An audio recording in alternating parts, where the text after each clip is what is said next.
You're now watching the Mike Missanelli podcast on the BetRivers Network. Good afternoon, everybody. Welcome to the Mike Missanelli podcast on a historic Monday, November 27th, 2023. We're brought to you by BetRivers, of course. A little later, hang on, because we have Mike Unleashed for you, and we have around the NFL. But let's go right into the NFL now, because it is evident to me that holiday miracles are happening around here, and another one happened yesterday. I still can't process it. I can still hardly believe it, but the Eagles win another game. It was kind of like a replica of the Kansas City game where you didn't think they should have won the game, and all of a sudden at the end of the game, they win. They win in overtime, 37-34 on a 12-yard, 13-yard dash by Jalen Hurts, who has become, I don't know how to describe the guy, but let's go back to the start and where he's come to. He was brought to Philadelphia, if you remember, as a cheap backup to Carson Wentz because they couldn't stand the fact that they had to send the likes of Josh McCown out there if their starter got hurt. He comes in as a second-round draft pick, and everybody says, geez, you should have traded that pick and got CeeDee Lamb because Dallas was willing to do that. The evolution of Jalen Hurts now becomes one of the most clutch performers that you're ever going to see play in an Eagle uniform. The numbers are, frankly, mind-boggling. So let's just start with the numbers, and then we'll get into the crux of this game and how they won it. And there's a part of this game that you really have to analyze, because it was boom, bang, boom, bang, with both teams going back and forth. The Eagles, frankly, outlasted the Buffalo Bills in this game. They outlasted them. And I don't know how they did it, but they did it, and they keep doing it. This is a team that won't lose, that can't lose, that has no idea how to lose, and every week they pull this out. And it is just so admirable. This is the second year in a row now they've gone 10-1. Nick Sirianni is like, this is the type of lofty goals that like Don Shula, like the great coaches post that kind of thing. Nick Sirianni is now going 10-1 in 2 consecutive seasons. All right. Jalen Hurts, ladies and gentlemen, is 27-2 in his last 29 regular season games. If that doesn't point out that the guy's the ultimate winner, I don't know what is. We all looked at him and go, what's he got? He doesn't have a great arm. He wins freaking games. It's just uncanny. 23-2 as a starter in the regular season, 27-2 in his last 29 regular season games. He has a rating of 113.4 when tied or trailing. It is the 8th time that he has come back to win when trailing by double digits. Now, that speaks to a quarterback who knows how to win and makes the right plays at the right time. You looked at the first half of this game and you go, what is wrong with the guy? What is happening? He looks like he's sleepy out there. What is going on? Is this one of those games where he just doesn't feel like playing? And then by the end of the game, you go, oh, my God, look at the plays this guy makes. He engineers 3 straight touchdowns. It is just phenomenal what Jalen Hurts is doing in this town. And if he hasn't risen to the top of the MVP voting, I think people that don't follow this team on an every down basis have a tendency to vote on numbers. And when you look at the numbers yesterday, what you see is Josh Allen, who, let's face it, played his butt off in that game last night. He's got to be the most tired athlete on earth right now. After he had 450 yards, he counted by himself, passing and running. The Bills had 505 yards in the game. They had more first downs than the Eagles, 10 more first downs than the Eagles. They had 92 offensive plays in addition to their 505 yards. They won the turnover battle, and they lost. They lost the game. Now, does any of that make sense? It doesn't make sense. So this is what we're going to have to do. We're going to have to boil it down to see how this happened. Now, here's the thing I will say about the Buffalo Bills. They should have been up by a considerable margin at halftime. They squandered opportunities. They had 10 penalties in the first half. And you go, oh, my God. And they were up 17-7. But it's still, just like last week, the Eagles come out, they get the ball in the second half, right? Just like against Kansas City. They go 3-and-out. And I'm going, oh, well, you know what? This is one of these games. And then all of a sudden, bam. All right, let's get to the big part of this game. The Eagles are up by a miracle. They rally, and they get the 3rd and 15 scramble by Hurts, which, if you're going to look back at this season, is going to turn out to be one of the great plays this team has put forth when you really boil it down. It's 3rd and 15. He scrambles out of the pocket. He goes to his left. He throws the ball like it's, like he's just throwing it away. He's throwing it for grabs, like a Hail Mary sort of play. The ball is perfect in the corner of the end zone to Zacchaeus with 2 guys there, including Jordan Poyer. Zacchaeus snatches it for a touchdown. And my eyes are popping out of my head. I can't believe this is happening. This slog of a game where the Eagles look dead in the water, they're all of a sudden up 28-24. Now, the Eagles hold the Bills in the next drive. They take over at their own 32, but they don't make anything out of that. So now the Bills are still hanging in there, and the Bills all of a sudden get this brilliant idea to run the football on that next drive. And they do run the football. They get Cook for 11 and Cook for 11 and Murray for 6, and they start grinding the ball down there, and all of a sudden they're at the Eagles 40 with 5:06 left on the clock. That results in a 7-yard touchdown pass on a slanted Gabe Davis. The linebacker was Christian Ellis, filling in for the injured linebacker, Morrow. He got sucked in. Gabe Davis gets the 3rd and 4th completion for the touchdown. It's 31-28. And at that point, you're thinking, all right, this is a come-to-Jesus moment. The Eagles had their fun. The Bills just scored. It looks like they're going to win the game. The Eagles now get the next drive. They're moving a little bit, but Jason Kelce gets 2 false starts. You can't make this stuff up. It knocks him back to the point where it's very questionable field goal range now. It's 3rd and 17, and they're at the 40. It's a 59-yard field goal. They're at the 42. The Kelce penalties pushed them back to the 42. At no time did I think that Jake Elliott was going to miss that kick. I'm standing around, and listen, we're sitting around doing a post-game show. I got Seth Joyner there. I got Mark Farzetta there, and they're going, there's no way. It's soppy ground. Soppy ground. He's going to make it. It's a 59-yarder. This guy is like automatic. You know how I feel about kickers, but this guy is like something different, all right?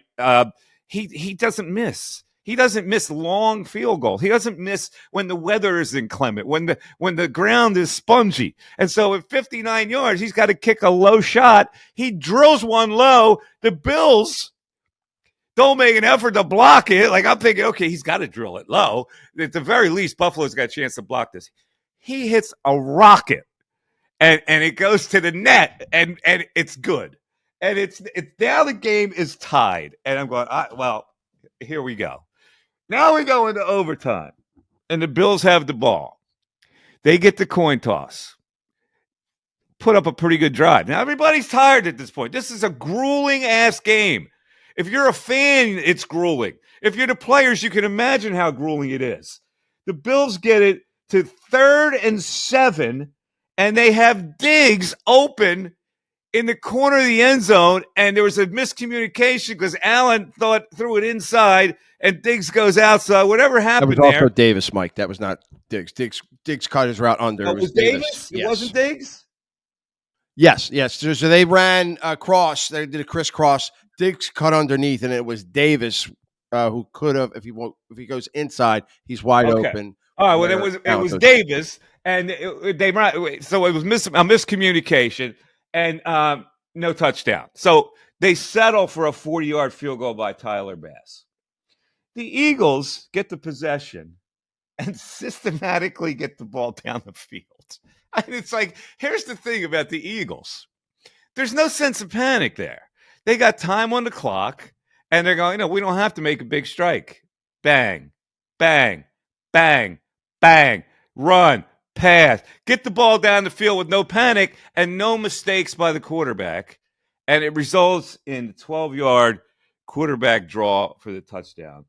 And I'm sitting back and I just like pretty much everybody else, I just cannot believe it.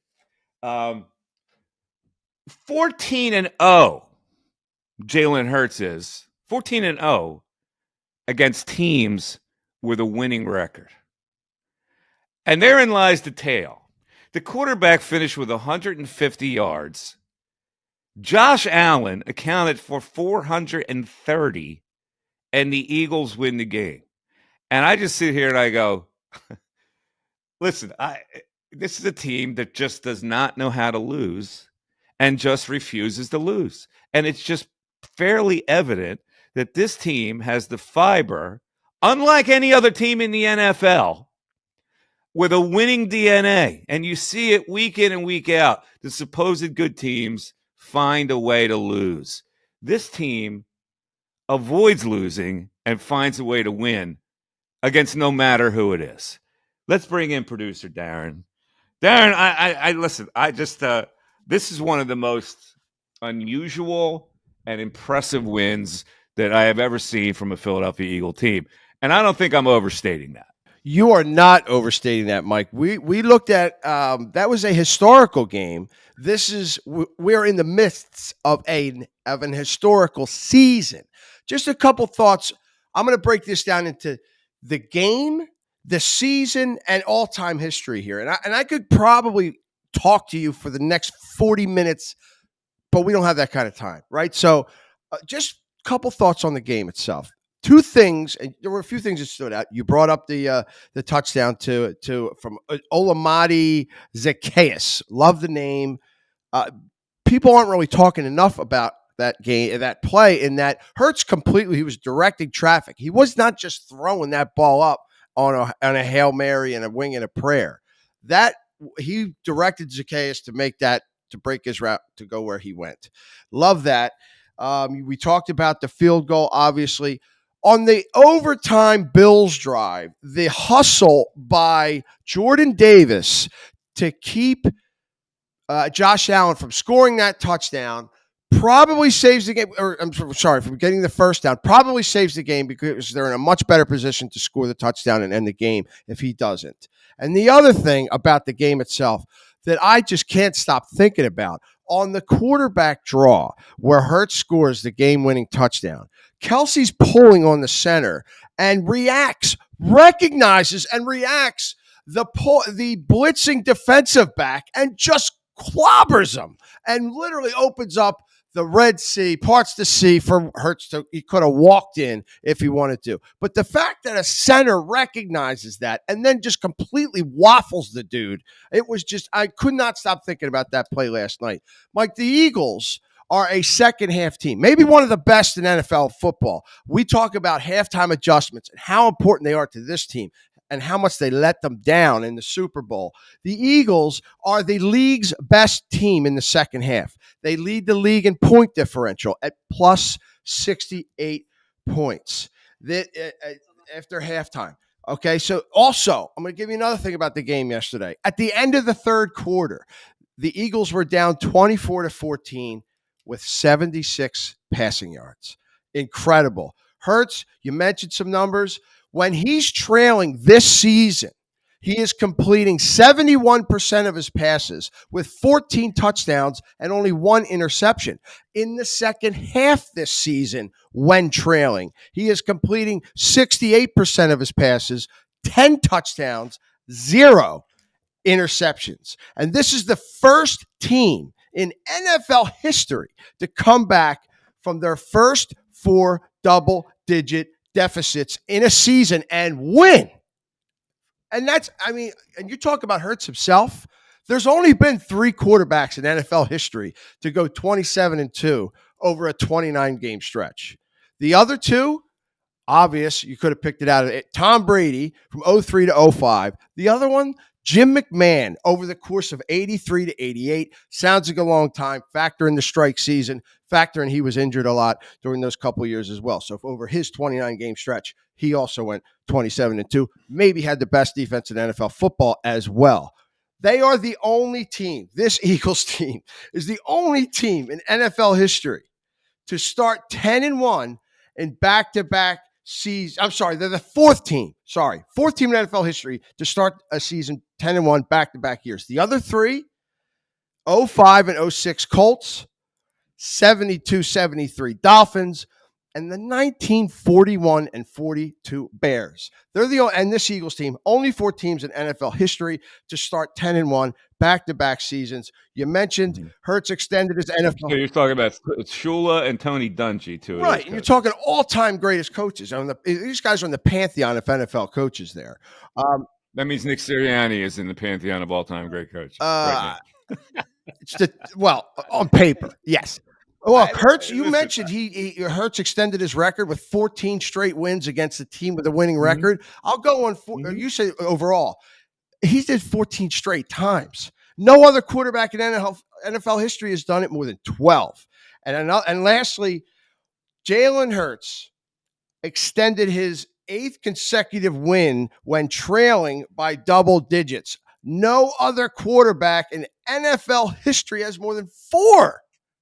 A historical season for the quarterback, for the team. A lot of people say San Francisco is top to bottom the best roster in football. I disagree. I think that's why the Eagles win a lot of games differently almost every week. They are built. They have the most depth of any team in the league. All right. Well, we're going to see fairly shortly how good San Francisco is, and we'll get to that. Cross that bridge when we come to it. But let's just go over this game little by little, because in the first half, the Eagles were getting destroyed on social media. And Brian Johnson, the offensive coordinator, was fired 100 times by people on Twitter. Now, the Eagles, as they normally do, start off good. Their first possession, though, was kind of strange because they had 3 straight throwaways. Like, the plays weren't there at all. He had to throw away the ball 3 times. I'm going, oof. That's not a good start. But the Bills squander a touchdown on their possession because Cook drops a ball that really should have gone for a touchdown. And they have to punt. So now the Eagles then start their drive to get the lead 7-0, and they go 10 plays, 73 yards. And they get a big play, and that was a hands in the face penalty. After Gainwell's big run at 23, Jalen had a scramble in there for 16, and they got to the 1. And when they get to the 1, forget about it. You know, it's funny because they got to the 4 later in the game, and I'm going, and it was like first down, and I go, "What? Tush push 4 times." Like it's boy, they can't stop it. So even if the tush push gets to the 1, you got to score the next play. I don't understand why they don't do it at the 4. But in any event, they tush push it to get it to 7-0. The Bills drive for a field goal. They had 3rd and 10 twice. So the Eagles were giving up 3rd and longs in the first half, which was very unusual. They gave up a 3rd and 10, a 3rd and 9, a 3rd and 7. So that wasn't good. But Josh Allen is a guy who makes plays. He's going to give it up, and he would give it up later. But he does make plays, and he's a nightmare to handle because of the way he can run and convert those kind of plays. So here we go now with the Eagles' next drive and Jalen tip interception, which gives the Bills first down to Eagles 29. Now the Bills was their 20th turnover that they gotten in the year, and the 10th interception of Hurts. All that's not good, and they capitalize on that because they score off of that. The Bills have scored 71 points off of turnovers this year. And they convert as Allen has the quarterback draw for a TD, and it's 10-7. Now this is where the Eagles' offense completely shut down. They had 73 yards on that first drive. With about 6 minutes left in the first half, they only had 80 yards. So they were getting stopped on almost every drive. And then the Bills go up 17-7 in the game. But Tyler Bass had a field goal blocked in that game. Hurts messed up a handoff to Gainwell, and that was a fumble, and that resulted in a Diggs touchdown catch in traffic at the goal line to make it 17-7. And at that point, I really don't know what to think because I'm thinking, okay, if they come out in the second half and don't have immediate spunk, they're probably going to lose this game. And I thought this was going to be a trap game. I'm going, okay, they got to lose one game. They've got to lose one game at home. It's miserable out. They're probably not going to be able to throw the ball a lot. Can they run the ball consistently enough to win this You and game? I were in And they go lockstep 3 and there. out. Yeah, we both agreed. They go 3 and out on the first drive. But the Bills take it down, and this is where the Elliott thing comes into play. Because every team in the league has an inconsistent field goal kicker. Every team sends out a kicker and they cross their fingers, except if you're Justin Tucker or maybe a couple other guys in the league. That's the thing that separates the Eagles from these teams because he doesn't miss, that dude. Tucker missed last And night, the by the other way. guy does. And so he pushes it right, and they don't get any points out of that. So now the Bills, though, undaunted, they get a 24-14 lead on an Allen rush for a TD on a 3rd and 11 from the 16. They were 9 of 16 on third downs. They were killing the Eagles on third downs. It was the 14th TD the Eagles had given up on 3rd and 7+. Now, that is problematic, okay? It's problematic for when you get into the playoffs. Right now, they're winning these games with all these negative numbers that are floating in here. So now we go to the fourth quarter. The Bills are up by 10, and Brian Johnson comes up with a very well-designed play. This is where he won the Eagle fans back over because the Eagles drive. They get a big pass play to Devontae on and ends up on a 2nd and 5. A fake screen, and then Devontae slant in the middle of the field, in the middle of the end zone for a 15-yard touchdown, 7 plays, 75 yards. And all of a sudden, it's 24-21, and you're back in it. And this is where Allen gives it up because he gets intercepted by Bradbury at the Bills' 25. And that turns into the big play that Hurts makes where he throws it up and Zacchaeus comes down with it and Jordan Poyer gets a fistful of air and the Eagles take the 27-24 lead. And then you get to all the big stuff that happened in the end, which I still watched and still don't believe. It was an incredible fourth quarter, incredible overtime. There's a couple other things I just want to mention. I want to see if you've noticed with this team. First of all, they are the most underrated coaching staff in the league, right? Everybody says, it's not them, it's the talent. The things that they do, they don't make a lot of errors. I know there were some penalties last night. They're not a penalty-riddled team. They're a smart team. They're unflappable, Mike. Like this team, particularly the quarterback. Have you noticed, like, it looks like he gets into this trance on the sideline, right? It's like he just kind of just stares. Like if they had the camera on him when Elliott hits the 59-yarder, and all he did was just kind of shake his head a little bit. Like there was no like he keeps like ice water in his veins is the expression I like to use. It was my dad's. He's unflappable. It's incredible. He doesn't really show a lot of emotion either way, and that is what you want out of a leader. Coaches and quarterbacks should not. I know Brady he would go nuts and stuff like that, but I will always prefer the coach and the quarterback to be stoic, to be unflappable, because that's how you lose games at the end in big moments if you don't control your emotions, control your breathing, control your blood pressure, man. Like that's the most impressive thing I have seen about him over the last 2 years in his growth. He's strange. He's just very strange. And listen, it's 20-minute diatribe. You come back with strangeness. It's a strangeness that belies like a burning competitiveness, I guess. Because in the first half, he's got the same look, and you're going, dude, wake up. This is like football now. And then, but he has the same demeanor in the second half, and then he does stuff. Yeah. Listen, I was just overwhelmed by that game. I just could not believe that back and forth and the mounting pressure on those players being gassed and having to go back and forth at each other is just a phenomenal part of athleticism and professional athleticism in general.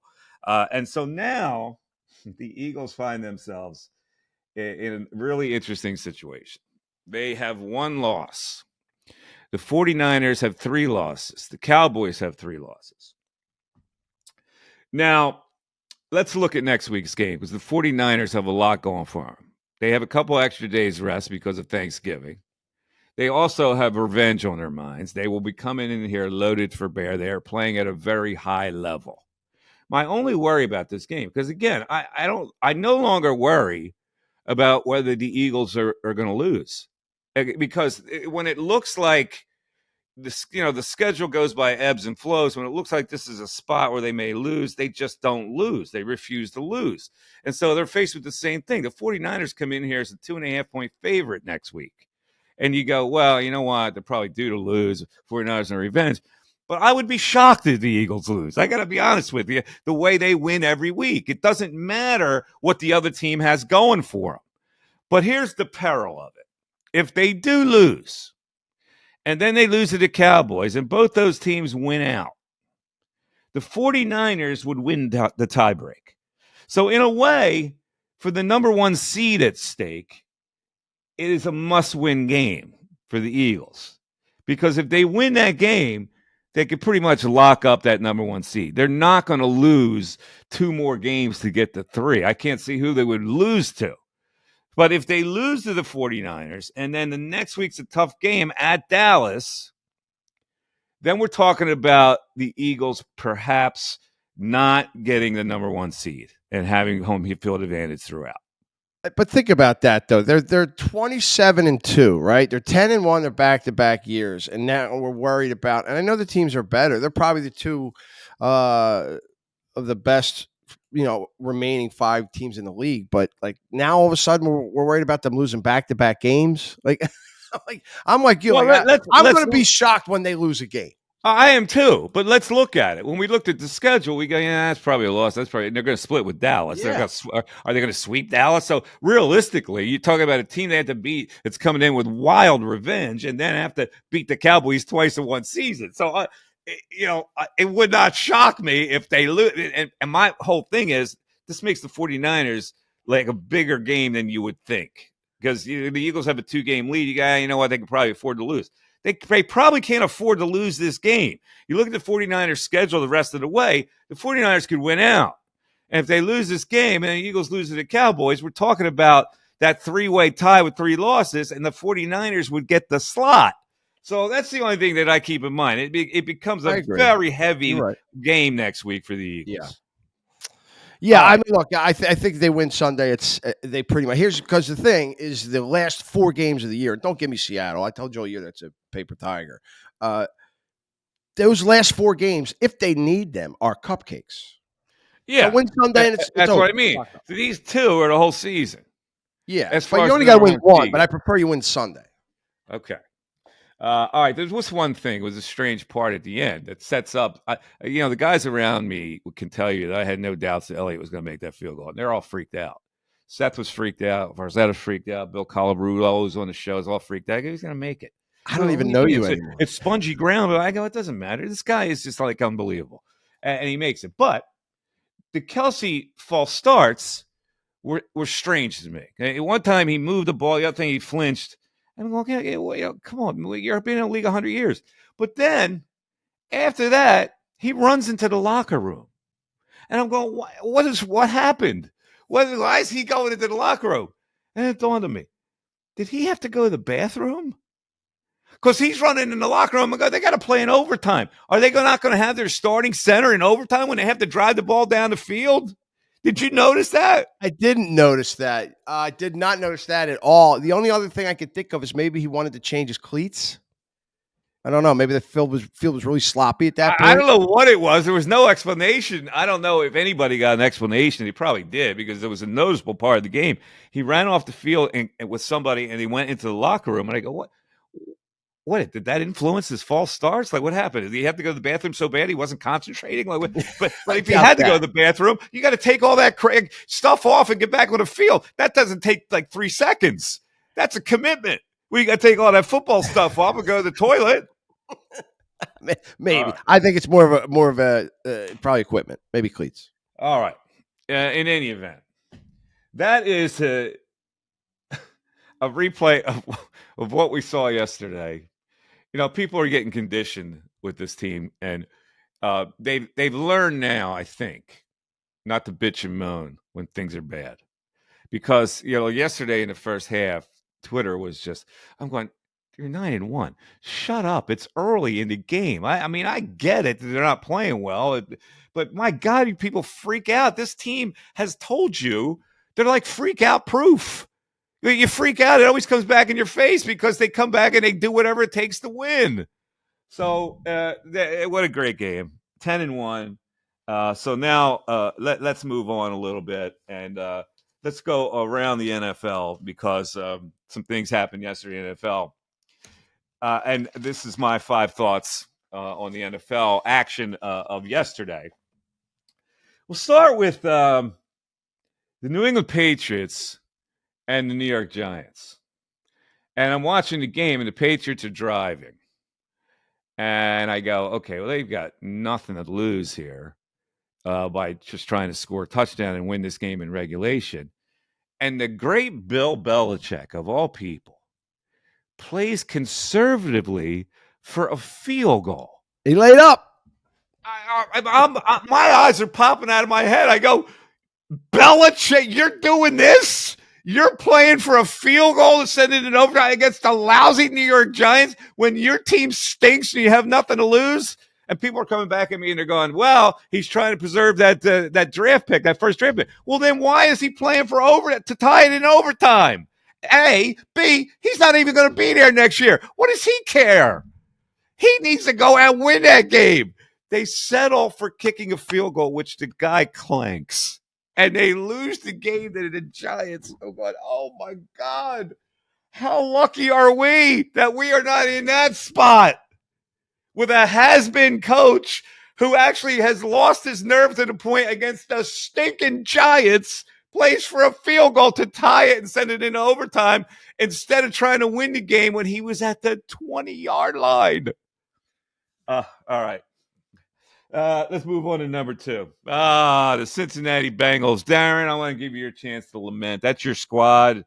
Your man crush goes No. They are not my squad. They're your squad. Your man crush is out. But they won last week with Dorian Robinson. What's the other part? He's got 3 names. Thompson. Dorian Thompson, Robinson. And they won last week, and you looked okay. And I'm thinking, well, that's a pretty good bet. They should win that game, right? Oh no, it's not. It's not Dorian. He's the Browns guy. He's Cleveland guy. The Browning is the Jake Browning. That's my bet. I'll get to the Browns later with Dorian Thompson Robinson. But Browning could not win that game against a really lousy team. Your thoughts, sir? Joe Burrow, the whole team. Seriously, the Bengals aren't good enough to beat that team. I mean, they do have a pretty good roster, Mike. They've lost when the safety. That I wanted the Eagles to sign Bates, Jesse Bates. When he left Cincinnati, their defense took a big hit. Yeah. But I mean, Burrow is, and again, they are not my squad. I love Joe Burrow. I love his game. But they got 2 great wide receivers. They got an all-pro in Chase. They got a pretty good line. Joe Mixon, even though he's a creep off the field, is a playmaker. They got a lot of weapons. But, I mean, Cleveland has no excuse to lose that game. They need the game. Their defense is top-notch. I know Myles Garrett got hurt. I think he has a shoulder injury. His arm was in a sling after the game, and he might be the most unblockable player in football. Yeah. But they scored 10 points against the Steelers. Yeah. The Steelers are now 7-4. Now, for the record, for the BetRivers contest that I go against the nationally the people, that was one of my games that I selected the Steelers. The Steelers came in as a favorite in that game, actually. So I'm not crushed by the result, but I'm going, come on, Bengals. You can't score 10 points at home against the Steelers just because you don't have Joe Burrow. All right, let's move on now to your other team that you pick every week. The Saints stink. Yeah. And Derek Carr stinks. All right, they thought this was a big coup. They're going to get Derek Carr, a professional quarterback, and they lose to the Falcons and Desmond Ridder, 24-15. The Saints now 5-6. The Falcons 5-6. Boy, what a division that is! Horrendous teams in like this 2 league or 3 years in a row. There, it's are going to get to the playoffs. Derek Carr did throw for 304 yards. I don't know how that happened, where he throws for 304 and they lose. Atlanta's defense isn't good But at all. Bijan Robinson's the real deal, man. Yeah, He's a great player. 16 carries for 91 yards in the TD. Olave had 7 balls for 114. They still lose. They can't move the football.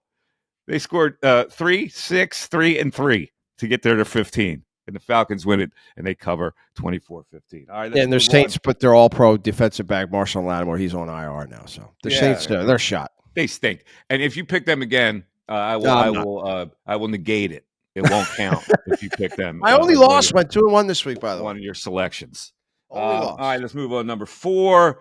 I got caught with this one because I thought the Browns and Dorian Thompson-Robinson was going to pull this out. The Broncos. The Broncos all of a sudden are a hot team. All Sean Payton's doing is running the football. Like, he's a guy that likes to throw the football, but he's looking at Russell Wilson because Russell Wilson can't throw the football. I might as well run it.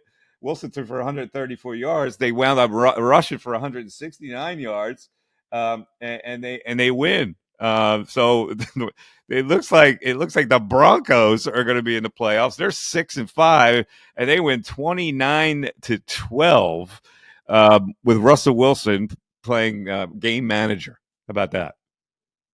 He's the most overrated quarterback in NFL history, and somehow Peyton's winning with him. What is that? Like 5 of their last 6? It is incredible to think that team gave up a 70 spot to Miami like 6 weeks ago. If they rally to make the playoffs, he's a bona fide NFL or head coaching candidate, coach of the year. Yeah. 5, the Colts. How about the Colts? How about Shane Steichen and the Colts winning with Gardner Minstink? That's unbelievable. The Colts beat the Buccaneers 27-20. And Gardner Minstink throws for 251 yards and a touchdown. I guess Shane Steichen knows what he's doing. The NFL stinks. The other guy, the other coordinator that went, the guy got a head job. Gannon got a house by the Rams 37-14. So Steichen is winning the battle of the Eagles' lost coordinators this year. How about that? No surprise there at all. The NFL's so bad. Oh, my God. It is a terrible product to the point where, and you know how much I love football. It's by far and away my number one. It is laborious to watch some of these games, man. Like, it's bad football. It's a bad product. I thought the league was bad last year. It's worse this year. Well, I don't know. It is. There's a lot of bad teams in the league. So those are my 5 thoughts on a really, frankly, boring weekend of football. You're looking at. I had to like dig deep to come up with 5 things that caught my eye in the NFL. Thanks everybody for listening and watching today. The day after Eagles game, always an interesting podcast, and we appreciate you listening. Don't forget to tell your friends and neighbors you can subscribe for free, and you'll get the podcast that comes right to you. It's brought to us by the great people at BetRivers. You can reach me email at mike@mikemiss.com, on Twitter at mikemiss25. If you want a Cameo shout out for the holidays, go to cameo.com, research my name. I'll give you a personal shout out. And I guess that's about it. Anything from you, Darren? We all good? No, we're good. We're back, I think, Thursday this week. All right. Sounds good. We'll see you then, everybody. Have a great rest of the week. It's gotten more fallish. It's getting a little, it's gray, and it's one of those type of deals as we get into December. Hopefully everybody did some shopping, cyber shopping with all those great deals where you didn't have to go out and run into each other. But this is shopping season right now. So be safe if you go out. My house looks like Gimbals right now. I got a Christmas tree in every room, I think. You got the Christmas tree set up already? We got our tree. We got the real tree on Sunday morning. Went the family trip out to the Indiana farm in Medford and got the tree cut and all that. And then I have like a fake tree by the fireplace. I got another tree in the foyer. Well, I tell you, my kids are young. You really live in the hood, man. Going out to the Christmas tree farms. That's really the hood you live in. My kids are young, man. I got the house has got to look like Gimbals every year. All right, folks. 3 days outside doing lights. Have a great day. We'll check you now later in the week. For Darren, I'm Mike on the Mike Missanelli podcast. Thanks for listening. We'll talk to you. Bye-bye.